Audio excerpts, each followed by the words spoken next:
अर्पिता, उसके दोस्त नेहा, राहुल, समीर और रोहन शहर की भीड़ से थोड़ी दूर किसी रोमांचक एडवेंचर की तलाश में थे।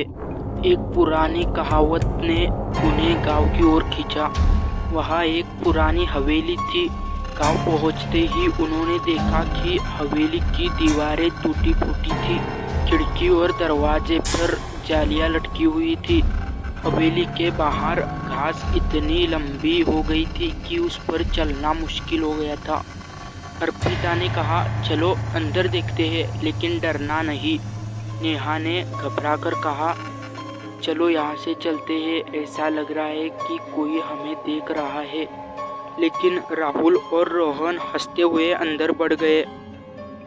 हवेली का मुख्य दरवाजा चरमराते हुए खुला। वो सभी पहले कमरे में घुस गए और अंदर घुसते ही ठंडी हवा ने उन्हें घेर लिया। दीवारों पर पुराने चित्र लटक रहे थे। राहुल ने हंसते हुए कहा, ये तो एक पुरानी हवेली है, भूत कहाँ से आएंगे। लेकिन तभी एक आवाज आई, कहाँ जा रहे हो। सब ठिठक गए। आवाज किसी इंसान की लग रही थी, लेकिन कमरे में कोई नहीं था। नेहा ने फोन निकालकर टॉर्च चालू की और देखा दीवार पर कुछ लिखा हुआ था, जो अंदर आएगा वो कभी बाहर नहीं जाएगा। राहुल ने कहा, देखो ये सब बकवास है। लेकिन अर्पिता ने महसूस किया कि कमरे की हवा भारी और डरावनी हो रही है। वो सब ऊपर की ओर गए। पहली मंजिल पर दरवाजे अपने आप खुलने और बंद होने लगे, जैसे हवेली उन्हें भीतर खींच रही हो। समीर ने देखा कि फर्श पर खून के पैरों के निशान चल रहे थे। वे सभी डर के मारे कदम पीछे हटाना चाहते थे, लेकिन हर रास्ता उन्हें उसी कमरे में वापस ले आता था। अचानक रोहन गायब हो गया। सबने उसे पुकारा, लेकिन जवाब में बस एक धमकी और डरावनी हंसी गूंजी। अर्पिता ने धीरे से कहा, हमें जल्दी बाहर निकलना होगा।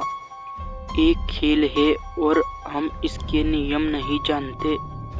वो दूसरे कमरे में गए, जहाँ पुराने खजाने और धूल भरे फर्नीचर थे।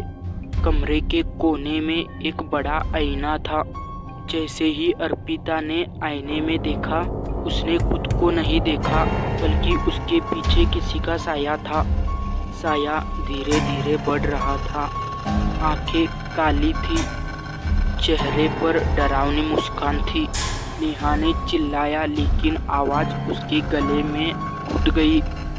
साया उनके चारों ओर घूमने लगा। कमरे की घड़ी ने अचानक जोर जोर से टिक टिक करना शुरू किया।